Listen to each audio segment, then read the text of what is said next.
వాళ్ళు ఇరువురు కూడా దేవునికి ఒక అనుకూలంగా కనబడతారు. ఎవరు? Naomi, Ruth. వీళ్ళు ఇరువురు విషయంలో కూడా మనం ఆలోచన చేస్తే నిజంగా భర్తను కోల్పోయిన భార్య ఎవరు? నయోమి మొట్టమొదటిగా భర్తను కోల్పోతుంది. భర్త చనిపోతాడు. ఎలిమేలెకు చనిపోయిన తర్వాత ఇద్దరు కుమారులు ఎవరు? మహలోను, కిల్యోను. ఇద్దరు కూడా అన్నదమ్ములు. మరి ఎలిమేలెకు నయోమికి సంతానము ఇద్దరు కుమారులుగా రూతు గ్రంథం చెబుతుంది. నయోమి అనుకుంటుంది, ఇక నా భర్త ఎలాగైతే లేడు, నేనేం చేయాలి? ఇద్దరు కుమారులు ఉన్నారు, ఇద్దరు కుమారుల విషయంలో నేనేం చేయాలి అని ఆలోచన కలిగి నయోమి ఏం చేస్తుంది అంటే కుమారులకి వివాహాన్ని చేస్తుంది. వచ్చిన కోడళ్ళే, ఒక కోడల పేరు ఓర్పా, రెండవ కోడల పేరు రూతు. వీళ్ళు జీవితాన్ని, వీళ్ళ యొక్క పరిస్థితులను మనం ఆలోచన చేస్తే నయోమి యొక్క జీవితం ఎలా ఉందంటే నిజంగా అంటే కన్నీటిమయమైన జీవితము. దేవుని మనలాంటి వాళ్ళగానైతే దేవుని దరిదాపుల్లో కూడా ఉండము. ఏ దేవునితోనేమండి మేము ఇంతగా ఆరాధిస్తుంటే, ఇంతగా దేవుణ్ణి కొనియాడుతుంటే నా భర్తను చంపేశాడు అని ఖచ్చితంగా, అంటే మన వారిలో అయితే ఖచ్చితంగా ఇలాంటి ఆలోచనలు వస్తాయి. కానీ నయోమి ఏం చేసిందంటే దేవుని ఒక్క మాట కూడా అనుకోకున్నట్టుగా బ్రతికింది. నయోమి ఏం చేసింది?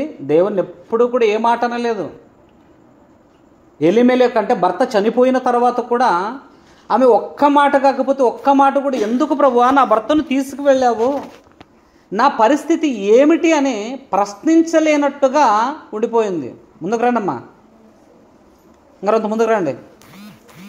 కాబట్టి మనమైతే ఏం చేస్తాం చెప్పండి? ప్రతి ఆదివారము ప్రభువా నీ మందిరానికి వస్తున్నాము, ప్రతిరోజు ప్రభువా నీ వాక్యం వింటున్నాము, ఏమిటి పరిస్థితి నాకి, నేను ఏం తప్పు చేశాను అంటే మనం ఎంతో నీతిమంతులుగా ఉన్నట్టుగా దేవుణ్ణి తీసేస్తాం. అప్పుడు ఎంతో గొప్ప నీతిమంతులుగా ఉన్నట్టుగా మనం తీసేస్తాము దేవుణ్ణి.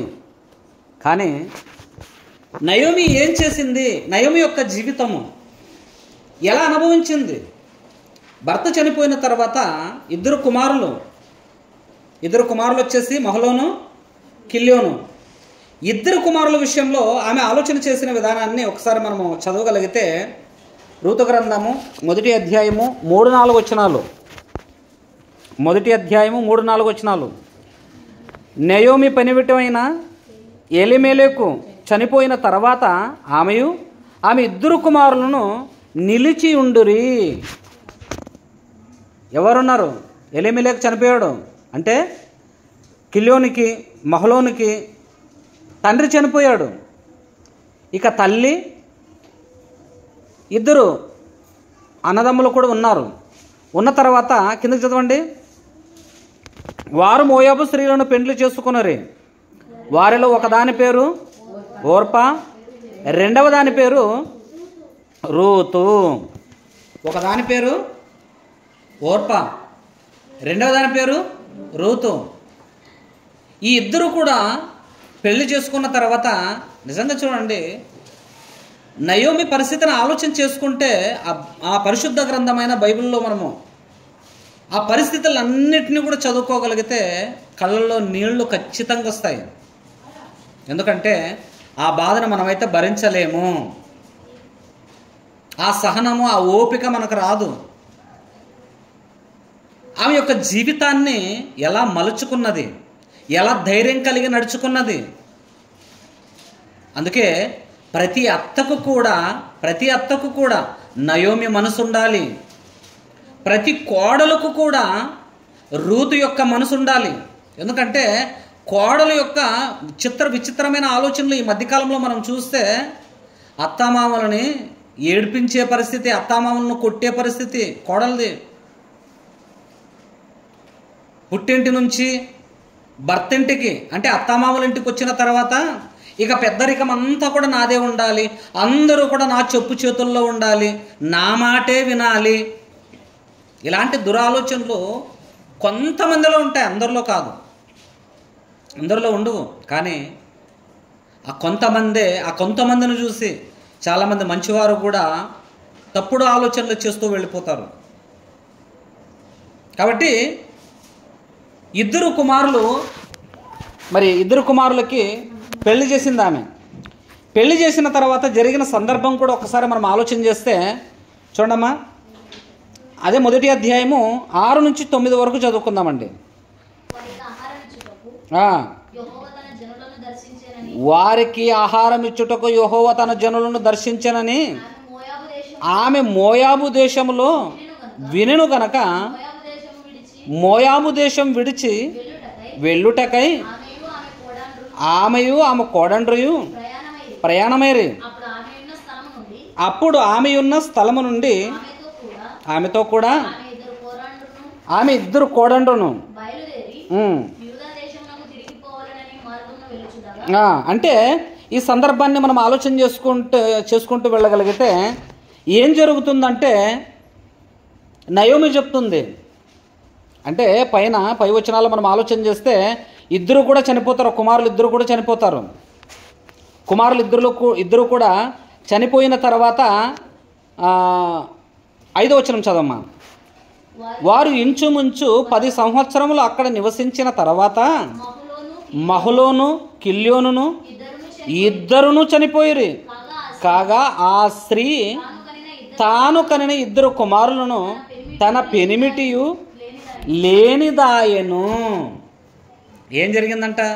భర్త చనిపోయాడు, 2 కుమారులు చనిపోయారు, మిగిలినది ఎవరు? ఇంకా మిగిలిపోయినది ఎవరమ్మా?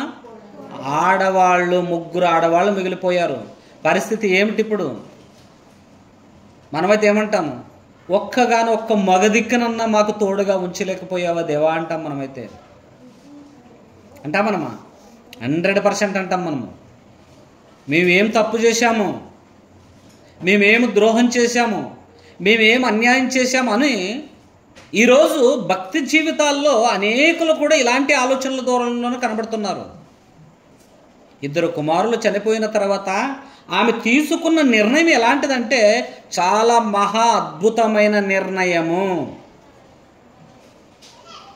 ఏ తల్లికి రాదు, ఏ అత్తకి రాదు, ఏ స్త్రీలకు కూడా అలాంటి ఆలోచన కలగదు. అందుకే నయోమి మనస్తత్వము ప్రతి అత్తకు ప్రతి తల్లికి ఉండాలి. రూతు యొక్క మనస్తత్వము ప్రతి కోడలికి ప్రతి అక్కకి ప్రతి చెల్లికి ఉండాలి. భక్తి కలిగిన జీవితాలు వారివి. దేవుడంటే ఇష్టపడిన జీవితాలు. దేవుడిని ఎక్కడ కూడా దూషించే ఆలోచన లేని స్త్రీలు వాళ్ళు. కాబట్టి 2 కుమారులు భర్త చనిపోయిన తర్వాత దేవుణ్ణి ఏమనలేదు, కుమారులు చనిపోయిన తర్వాత కూడా ఏమీ అనలేదు. ఆమె ఎందుకు అనలేదు, దేనికోసం అనలేదు అని ఆలోచన చేస్తే ఆమెలో ఉండే ఒక నమ్మకము. ఏ నమ్మకము? దేవుడు గొప్పవాడు, దేవుడు మహోన్నతుడు, దేవుడు పరిశుద్ధుడు అనే ఆలోచన నయోమిలో ఉంది. మనలో ఎంతమంది ఉంది ఈరోజు? మనలో ఎంతమందిలో ఉంది చెప్పండి?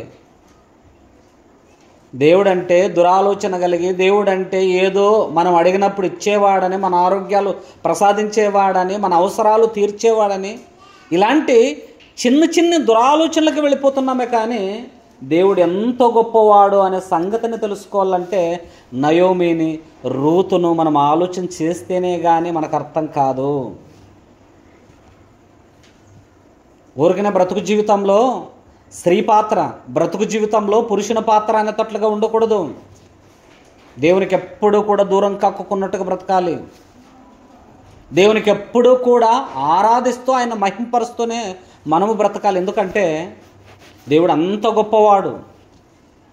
చదవమ్మా, ఇప్పుడు 6వ వచనం నుంచి చదువుకుందామండి. ఇప్పుడు వారికి ఆహారం ఇచ్చుటకు యెహోవా తన జనులను దర్శించెనని ఆమె మోయాబు దేశంలో వినెను గనక మోయాబు దేశం విడిచి వెళ్ళుటకై ఆమెయు ఆమె కోడండ్రును ప్రయాణమైరి. అప్పుడు ఆమెయున్న స్థలము నుండి ఆమెతో కూడా ఆమె ఇద్దరు కోడండ్రును బయలుదేరి యూదా దేశమునకు తిరిగిపోవాలనని మార్గమును వెళ్ళుచుండగా నయోమి తన ఇద్దరి కోడండ్రును చూచి, మీరు మీ తల్లుల ఇంటికి తిరిగి వెళ్ళుడి, చనిపోయిన వారి ఎడలను నా ఎడలను మీరు దయ చూపినందుకు యెహోవా మీ ఎడల దయ చూపునుగాక అంటుంది. చూడండి ఎంత ప్రేమతో మాట్లాడుతుంది చూడండి. ఇంతవరకు నాకు సహాయంగా ఉన్నారు, నా కొడుకులకు నా కుమారులకు భార్యలుగా వచ్చారు, మీరు దయ చూపించారు, మీ పైన కూడా యెహోవా దయ చూపించునుగాక అంటుంది చూడండి.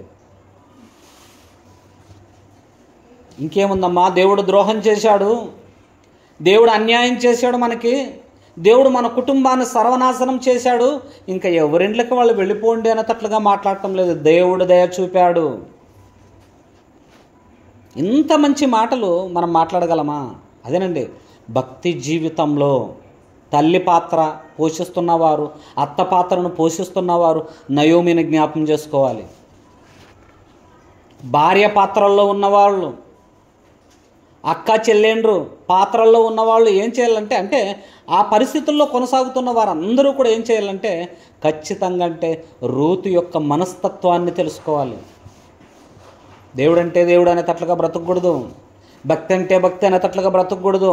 బైబిల్ ఏం నేర్పుతుంది? మంచి పాఠాలు నేర్పుతుంది మనకి, మంచి భక్తి జీవితాన్ని నేర్పుతుంది మనకి, మంచి మేలులు నేర్పుతుంది.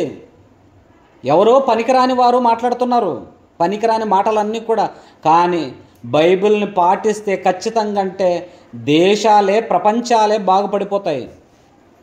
ఇది నిజము. అంటూ ఏముంటుందమ్మా 9వ వచనము, మీలో ఒక్కొక్కటి పెండ్లి చేసుకొని తన ఇంట నెమ్మది నొందునట్లు యెహోవా దయచేయునుగాకని వారితో చెప్పి వారిని ముద్దు పెట్టుకొని, కోడళ్ళను ముద్దు పెట్టుకునే అత్తలు ఉన్నారా ఈ రోజుల్లోనా? అమ్మా వెళ్ళండి అమ్మా, ఒక్కొక్క కోడలకు ముద్దులు ఇస్తుంది చూడ ఆమె. అబ్బా ఎంత మంచి అత్త, ఎంత మంచి అత్త చూడండి. అమ్మా మీ తల్లులు ఇంకా అయిపోయి, మీ భర్తలు చనిపోయారు, నా భర్త కూడా చనిపోయాడు, ఇంకా మనకి ఎవ్వరూ కూడా లేరు, కాబట్టి యెహోవా మీ పైన దయచూపును అంటూ మీ తల్లుల ఇండ్లకు వెళ్ళిపోయి, మీరు ఇంకా యవ్వనంలో ఉన్నారు, లేత వయసులో ఉన్నారు, కాబట్టి మీరు ఏం చేస్తారంటే మీ తల్లుల ఇంటికి వెళ్ళిపోండి, పెళ్లి చేసుకొని సుఖంగా ఆనందంగా జీవించుడి అని చెబుతుంది. ఆ మాటకి వాళ్ళు ఏమన్నా చెప్పండి. ఒక ఆమెమేమో మంచి ఆలోచన కలిగి అత్తను గౌరవించింది, దేవునికి లోబడింది. మరొక ఆమెమో అత్తకు తిరిగి ముద్దు పెట్టింది, ఇస్కరియోతు యూదా పెట్టినట్ల. యూదా కూడా ఏం చేస్తాడు? యేసుక్రీస్తుకు ముద్దు పెట్టి పట్టుకోండి ఇతను నీక. ప్రేమతో పెట్టిన ముద్దు వేరు, దురాలోచనలు కలిగి పెట్టే ముద్దులు వేరు. ఈరోజు సభ్య సమాజం ఎలా ఉందంటే దేవునికి వ్యతిరేకకరంగాను కుటుంబాలు పాడు చేసుకునే పరిస్థితుల్లో ఉన్నాయి. అందుకే నయము జీవితాన్ని ఒకసారి ఆలోచించండి. కోడల్ని ఏ విధంగా ప్రేమించింది. మన వాళ్ళైతే ఏమంటారు చెప్పండి? మీరు మా కుమారులను చేసుకోబట్టే దరిద్రం ఇంటికి వచ్చింది, కొంపకొచ్చింది అంటారా లేదా? పిల్లలు కాకముందే నా కొడుకులను చంపుతారు మీరు. ఎన్ని గొడవలు వస్తాయి చెప్పండి, ఎన్ని ఆటంకాలు వస్తాయి, ఎన్ని పరిస్థితులు కుటుంబాల్లో నా చోటు చేసుకుంటాయి.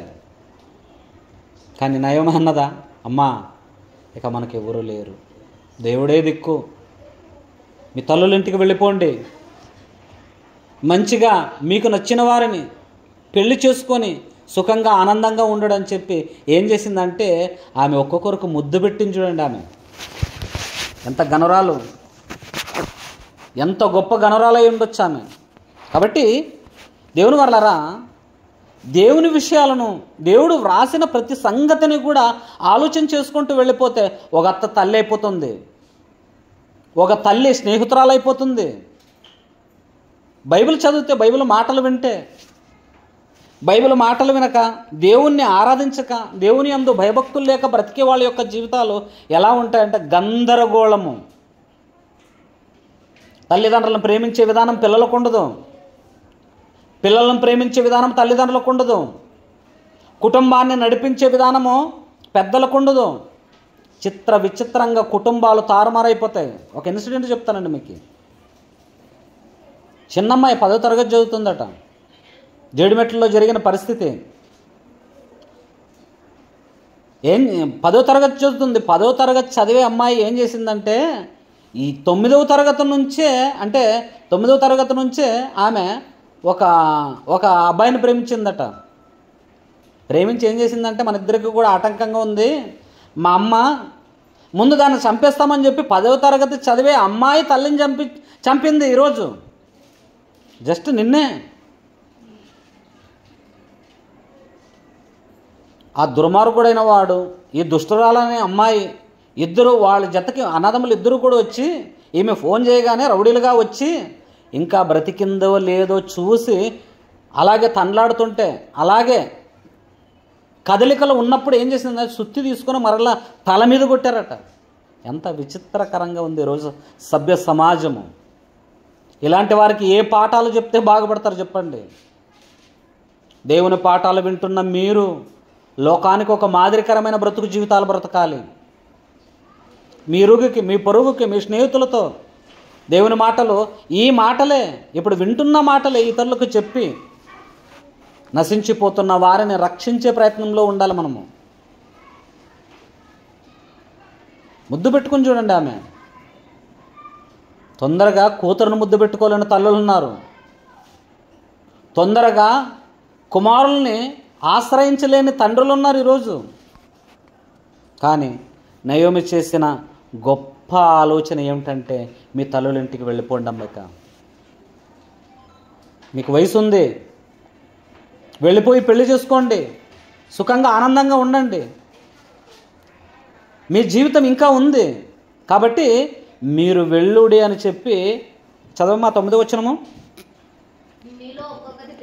మీలో ఒక్కొక్కటి పెళ్లి చేసుకొని తన ఇంట నెమ్మది నొందునట్లు యెహోవా దయచేయునుగాకని వారితో చెప్పి వారిని ముద్దు పెట్టుకొనెను. అంతట వారు ఎలుగెత్తి ఏడ్చి నీ ప్రజల యొద్దకు నీతో కూడా వచ్చేదమని ఆమెతో చెప్పగా, నయోమి నా కుమార్తెలారా ఏమనింది? నా కుమార్తెలారా అని చూడండి. ఒక అత్త నా బిడ్డ అంటదా కోడల్ని, నా కుమార్తెలారా. అబ్బా ఎంత మంచి మాటలండి.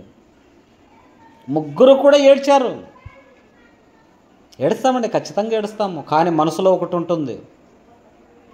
ఏడ్చేవాళ్ళు కూడా కొంతమంది ఏడుస్తూనే ఉంటారు, మనసులో ఒకటి ఉంటుంది. ఏడుపుల్లో కూడా 2 రకాలు ఉంటాయి. నటనకరమైన ఏడుపు ఉంటుంది, బాధకరమైన ఏడుపు ఉంటుంది. ఏడ్చుకుంటూ నవ్వేవాళ్ళు ఉంటారు. 3 రకాలు కనబడుతున్నాయి. నవ్వుతూ ఏడ్చే ఏడుపు ఉంటుంది, బాధతో ఏడ్చే ఏడుపు ఉంటుంది, నటిస్తూ ఏడ్చే ఏడుపు ఉంటుంది. 3 రకాలైన ఏడుపులు ఉంటాయి. ఏడ్చారు ముగ్గురు. వాళ్ళ ఏడుపుల్లో విలువలు కనబడతాయి. ఇప్పుడు కింద మనం ఆలోచన చేస్తే చదమ్మా. నయోమి నా కుమార్తెలారా మీరు మరులుడి, నాతో కూడా మీరు రానేలా, మిమ్మును పెళ్లి చేసుకొనుటకై ఇంకా కుమారులు నా గర్భంలో ఉందరా? ఇంకా నా వల్ల కాదు కదమ్మా, నా పని కూడా అయిపోయింది. ఇంకేమైనా నా కొడుకులు ఉన్నారా? ఇంకా పెళ్లి చేసుకోవటానికి ఇంకా ఎవరైనా ఉన్నారా? నాకు ఎవ్వరూ లేరమ్మా. నా మాట వినండి, వెళ్ళండి.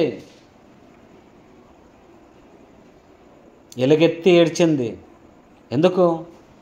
నా పరిస్థితి మీకు వచ్చింది. మీ పరిస్థితిని అలా చేసుకోకండి. మీ బాధను నాలాగా మీరు మార్చుకోకండి. ఇంకా లేత వయసు ఉంది, మీకు యవ్వనముంది. వెల్లుడి అని చెప్తుంది చూడండి. మరులుడి అంటే అర్థమేమి? పదే బ్రతిమలాడుతుంది. నా కుమార్తెలారా, సొంత కూతుర్లకు చెప్పినట్టు చెప్తుంది చూడండి మహానుభావురాలు. ఇంత గొప్ప మనసు ఏ అత్తకుంది? ఇంత గొప్ప ఆలోచన ఏ తల్లికుంది? ఇంట్లోన కుటుంబంలో ఇద్దరు కోడళ్ళు ఉంటే అత్తకి కోడళ్ళకు పడే గొడవలు అంత ఇంత కాదు, విచిత్రము. అత్తామామలకు పడే గొడవలు కోడళ్ళు అంత ఇంత కాదు, విపరీతము. అలాంటి సందర్భంలోన నిజంగా వీరు మనకు ఒక మంచి పాఠాన్ని నేర్పుతున్నారు. 14వ వచనం నుంచి చదువుకుందాం. అదే మొదటి అధ్యాయము 14వ వచనం నుంచి. వారు ఎలుగెత్తి ఏడవగా ఓర్ప తన అత్తను ముద్దు పెట్టుకొనెను, రూతు ఆమెను హత్తుకొనెను. ఏం చేస్తున్నారంటే ఇద్దరు కోడళ్ళు, ఒక ఆమె ముద్దు పెట్టింది, ఒక ఆమె హత్తుకొనింది. ఇందులో ప్రేమ ఎవరిది కనబడుతుంది చెప్పండి? ఇప్పుడు హత్తుకున్న వాళ్ళది. ఇంకా మనం ముందు సందర్భాన్ని చదువుకోలేదనుకోండి, వినలేదనుకోండి, ముద్దు విలువైనదా హత్తుకునేది విలువైనదా? చూడండి, ఈ సందర్భంలో కూడా రెండు విధాలు కనబడుతున్నాయి. ఓర్ప తన అత్తను ముద్దు పెట్టుకొనెను, రూత్ ఏం చేసిందట? హత్తుకొనెను. ఇట్లుండగా ఆమె ఇదిగో నీ తోడుకోడలు తన జనుల యొద్దకును తన దేవుని యొద్దకును తిరిగిపోయినదే, నీవును నీ తోడుకోడలు వెంబడి వెళ్ళుమనెను. ఏమ్మా, వెళ్ళింది కదా, నీ తోడుకోడలు వెళ్ళిపోయింది కదా, నువ్వు ఇంకా ఎందుకు నిలిచున్నావు ఇక్కడ? ఎందుకు ఏడుస్తున్నావు నా దగ్గర? ఆమె వెంబడి నువ్వు కూడా వెళ్ళిపో. ఎందుకంటే నా జీవితం ఇక బాగలేదు, నా పరిస్థితి ఇంకా బాగలేదు, నా వెంట ఎక్కడికైనా వచ్చేదవు నువ్వు, ఏ దారిన పట్టి వచ్చేదవు నువ్వు, నేను ఎక్కడికి వెళతానో నాకే తెలియదు, నా దేవుడు ఎక్కడ నడిపిస్తాడో నాకే తెలియదు. ఓర్ప వెళ్ళింది కదా, మా నువ్వు కూడా వెళ్ళు, వెళ్ళమ్మా. గట్టిగా హత్తుకునింది అత్తని, హత్తుకొని ఏడుస్తూ ఉంది. ఏమి ఆలోచన చేసిందండి ఆమె?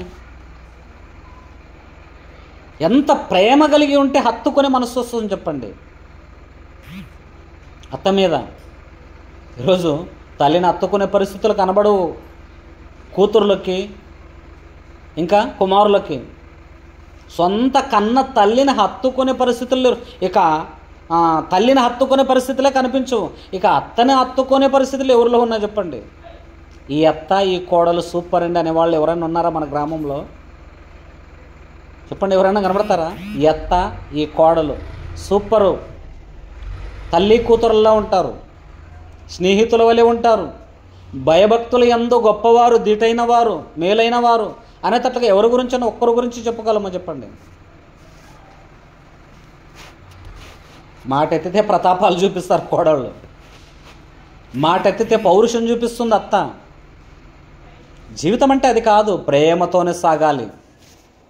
జీవితం అంటే అది కాదు, హత్తుకొని బ్రతకాలి. దేవుడు చెప్పినది అదే, భక్తులు నేర్పిస్తున్నది కూడా అదే. కింద చదువు 16వ వచనము. అందుకు రూతు నా వెంబడి రావద్దనియు, నన్ను విడిచిపెట్టుమనియు, నన్ను బ్రతిమాలు కొనవద్దు, నీవు వెళ్ళు చోటకే నేను వచ్చేదను, నీవు నివసించు చోటనే నేనును నివసించేదను, నీ జనమే నా జనము, నీ దేవుడే నా దేవుడు. అబ్బబ్బు, ఎంత మాట! ఈ మాట ఏ కోడలు చెప్పదు, ఏ కోడలకు కూడా రాదు. నన్ను బ్రతిమలాడొద్దు, నన్ను విడిచిపెట్టమనియు, నన్ను బ్రతిమలాడవద్దు, నువ్వు ఎక్కడుంటే అక్కడే ఉంటాను, నీ జనమే నా జనము, నీ దేవుడే నా దేవుడు. ఈ విషయాలన్నీ కూడా పనికిరాని ఆలోచనలు చేస్తున్న కోడళ్ళకి నేర్పించాలి. రూత్ ఇలా బ్రతికింది, నీ జీవితం ఎలా ఉంది? నయోమి ఇలా బ్రతికి చూపించింది, నీ బ్రతుకు ఎలా ఉందని అత్తకి కోడళ్ళకి బుద్ధి చెప్పాలంటే ఈ పాఠాన్ని ఖచ్చితంగా చెప్పాలి. ఈ మాటలు వింటుంటేనే మీ మనసు ఎలా ఉంది చెప్పండి? ఈ మాటలు చదువుతుంటేనే మీ ఆలోచనలు ఎలా ఉన్నాయో చెప్పండి? చాలా మనసంతా కూడా ఒక డీప్ ఆలోచనలోకి వెళ్ళిపోతుంది. నన్ను బ్రతంలాడవద్దత్త, వెళ్ళు వెళ్ళు అని నన్ను బ్రతంలాడొద్దు. నువ్వు ఎక్కడికి వెళ్ళినా అక్కడికి వస్తాను. నీ జనమే నా జనము, నీ దేవుడే నా దేవుడు. అబ్బా, భర్త చచ్చిపోయినాడంటే కోడలాట విచిత్రంగా ఉంటుంది. ఇక చిన్నగా ఉండదు. భర్త ఉండగానే ఆడుకున్న కోడళ్ళు చనిపోయిన తర్వాత వాళ్ళ యొక్క పరిస్థితులు ఎలా ఉంటాయంటే, భక్తి జీవితంలో నా అత్తామామను గౌరవించే విధంగాను, తల్లిదండ్రులకు మర్యాద తెచ్చిపెట్టే కూతురుగాను అస్సలు కనిపించదు. ఇక ఆమె యొక్క ఆలోచన వేరైపోతుంది, ఆమె యొక్క జీవితమే వేరైపోతుంది. ఆమెకు ఎవ్వరూ కూడా చెప్పలేని పొజిషన్ వెళ్ళిపోతుంది. ఎంత మంచిదండి. ఇంకేముంటుందమ్మా? నీవు మృతి పొందు చోటనే నేను మృతి పొందేదను, అక్కడనే పాతి పెట్టబడదును. మరణము తప్ప మరి ఏదైనను నిన్ను నన్ను ప్రత్యేకించిన ఎడల యెహోవా నాకు ఎంత కీడైనను చేయునుగాక అనెను. అబ్బా, నువ్వు ఎక్కడ చచ్చిపోతావు నేను కూడా అక్కడ చచ్చిపోతాను. నువ్వు ఎక్కడైతే పాతి పెట్టబడతావు నేను కూడా అక్కడే పాతి పెట్టబడతాను. ఎంత కీడైనా జరిగినాయి, దేవుడే కీడు చేయని, కానీ నిన్ను మాత్రము వదలను, నిన్ను విడిచిపెట్టి వెళ్ళిపోను. నిన్ను వదలను, విడిచిపెట్టి వెళ్ళను. ఇంత గొప్పగా ఆలోచన చేసే కోడళ్ళు ఉన్నారా? ఇంత గొప్పగా అత్తలను అత్తుకునే కోడళ్ళు ఉన్నారా? ఇంత గొప్పగా ఎవరున్నారు చెప్పండి?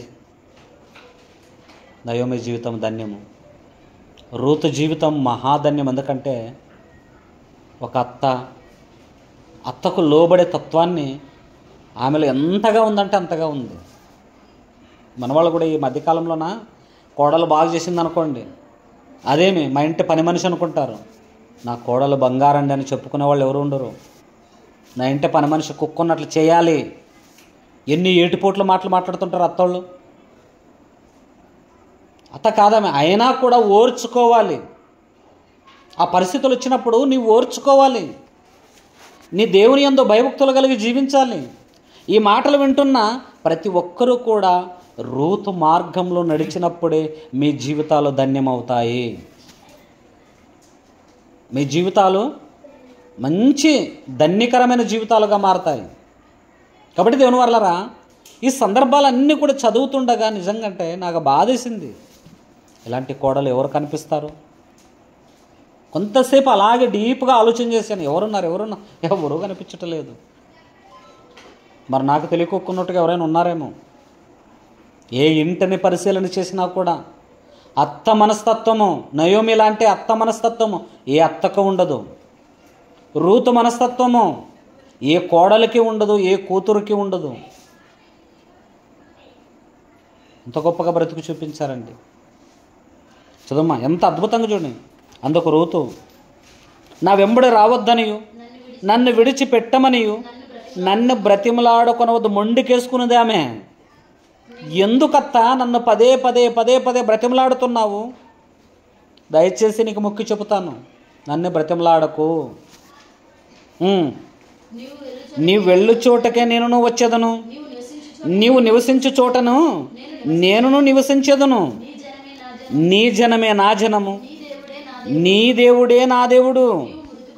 నీవు ఎక్కడైతే చనిపోతావో నేను అక్కడే చనిపోతాను, అక్కడనే నేను కూడా పాతి పెట్టబడతాను. మరణము తప్ప మరి ఏదైనాను నిన్ను నన్ను ప్రత్యేకించిన ఎడల యెహోవా నాకు ఎంత కీడైనను చేయునుగా కానెను. మనిద్దరం విడిపోవాలంటే ఏం జరగాలి తెలుసా? చావాలి. నేను చచ్చిపోతానే నీకు దూరం అయిపోతాను. బ్రతికొండగా నన్ను విడిచిపెట్టి వెళ్ళిపో, నీ తల్లి ఇంటికి వెళ్ళిపో, నీ తండ్రి ఇంటికి వెళ్ళిపో, నీ బంధువుల దగ్గరకు వెళ్ళిపో అంటే నేను వెళ్ళను అత్త. ఎంత మంచి ప్రేమ అండి, ఎంత మంచి భక్తి జీవితం అండి. అత్తతో ఇలాంటి మాటలు మాట్లాడే వాళ్ళు ఎవరైనా కనబడతారా? కనిపిస్తారా చెప్పండి? ఎవ్వరూ కనిపించరు. ఒక్క మాట అత్త అన్నదనుకోండి, 10 సంవత్సరాలు 20 సంవత్సరాల నుంచి చూసిందే లేని ఇదంతా, నేను కొత్త ఆయమ కాదు అని అత్తకి ఎదిరిచ్చే కోడళ్ళు ఉన్నారు.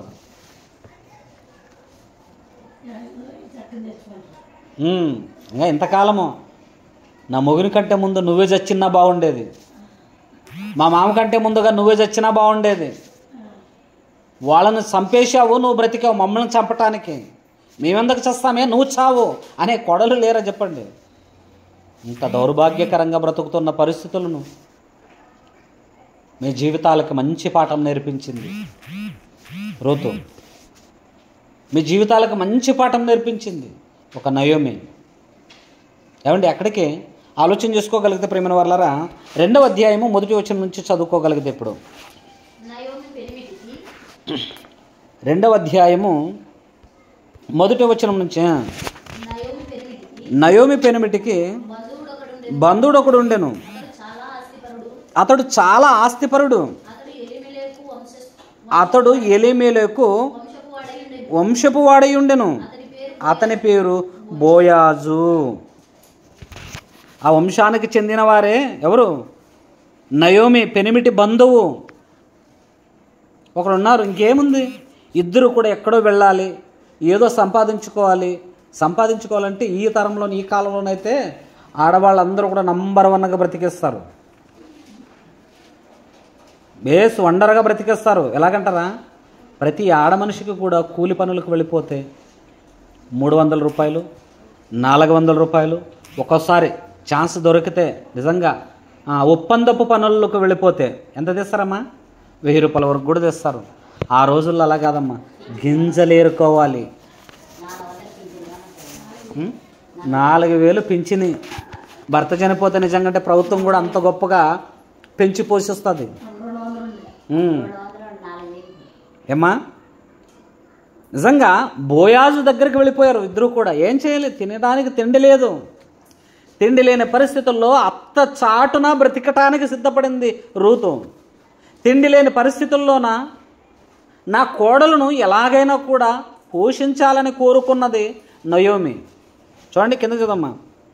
మోయాబురాయిలైన రూతు, నీ సెలవైన ఎడల నేను పొలంలోనికి పోయి ఎవని కటాక్షము పొందగలను వాని వెనక పరిగి ఏరుకొందునని నయోమితో చెప్పగా, ఆమె నా కుమారి పొమ్మనను. ఇప్పుడు కోడలు కాదు, కుమార్తెగా నిలబడి చేసుకున్నది చూడండి. పనికి వెళ్ళటానికి అత్త పర్మిషన్ తీసుకుంటుంది. ఏమ్మా, పనికి వెళ్ళటానికి అత్త పర్మిషన్ తీసుకునే వాళ్ళు అంటారా?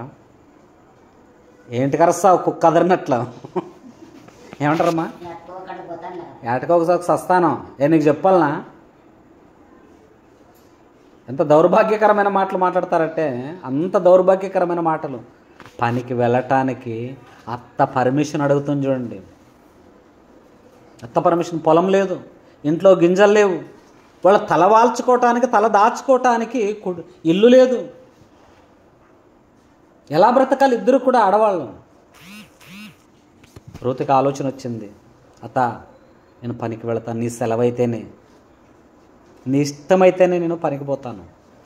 ఏ పనికి పోతావు? ఇదిగో కోతలు కోస్తున్నారు, వాళ్ళు ముందు కోసుకుంటూ వెళ్ళిపోతే వెనకాతల వాళ్ళు వదిలిపెట్టిన పరిగె గింజలు ఏరుకొని వస్తాను. ఏ గింజలు? పరిగె గింజలు ఏరుకొని వస్తాను నేను. అతను పోషించటానికి ఆప్యాయతతో ఆలోచించింది. తమ ఇద్దరు యొక్క జీవితం గడవటానికి మేలును ఆలోచన చేసింది. అత్త పర్మిషన్ తీసుకునే కోడళ్ళు ఉన్నారా చెప్పండి? కిందకి 3వ వచనం చదవమ్మా. కాబట్టి ఆమె వెళ్ళి పొలంలోనికి వచ్చి చేను కోయివారి వెనక పొలములో ఏరుకొనెను. ఆ పొలములో ఆమె పోయిన భాగము ఎలీమెలెకు వంశపు వాడైన బోయాజుది.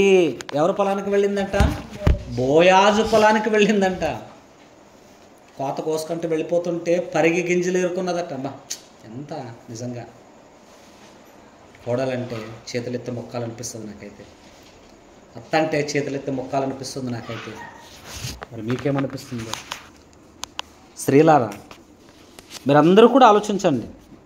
ఇలాంటి బ్రతుకు జీవితము ఏ అత్తలోనైనా ఏ కోడల్లోనైనా కనిపిస్తుందా? నిజంగా ఒక కోడలు ఎలా జీవించాలి, ఎలా బ్రతకాలి, హత్తుకొని ఎలా జీవించాలి? ఒక రూతుని చూడండి. కోడలను కూడా ఎలా ముద్దు పెట్టుకొని సంసార జీవితంలో నడిపించాలో ఒక అత్త నేర్చుకోవాలి. నయోముని చూడండి. ఈ పాఠాన్ని వింటే కొంతమంది అత్తవారి యొక్క బ్రతుకులే మారిపోతాయి, కొంతమంది కోడళ్ళ యొక్క బ్రతుకులే మారిపోతాయి. బైబిల్ అంటే ఏదో కల్పితా కథలు కాదండి, జీవితాలను బాగు చేసే చరిత్ర గ్రంథాలు ఇవన్నీ కూడా, చరిత్ర గ్రంథాలు. కాబట్టి మీ జీవితానికి మేలైన వాటిని దేవుడు వ్రాయించాడు. నిజ జీవితాన్ని జరిగిన చరిత్ర అంతా కూడా రాయించాడు. పదే పదే పనికిరాని వారు లోతు కుమార్తెలు చేసిన తప్పేంటంటారు? లోతు కుమార్తెలు, లోతు కుటుంబం అంతా కూడా పనికిరాని దేశాల్లో, పనికిరాని నగరాల్లో బ్రతికారు. ఆ యొక్క పనికిరాని ఆలోచనలన్నీ కూడా కుమార్తెలకు వచ్చేసాయి. పదే పదే పనికిరాని వెధవలందరూ కూడా వాటిని చూపిస్తున్నారే కానీ మరి ఈ చరిత్ర ఎప్పుడైనా, ఈ జీవితాన్ని ఎప్పుడైనా కూడా చదవండి అని చెప్పారా చెప్పండి? కాబట్టి నయోమి యొక్క జీవితము, రూతు జీవితము మన జీవితాలకు ఒక ఆదర్శవంతంగా ఉండాలని దేవుడు రాయించాడు. ఆ మాదిరికరమైన బ్రతుకు జీవితాలు బ్రతుకుతారని కోరుకుంటూ ఈ మాటలు ఇంతటితో ముగిస్తున్నాను.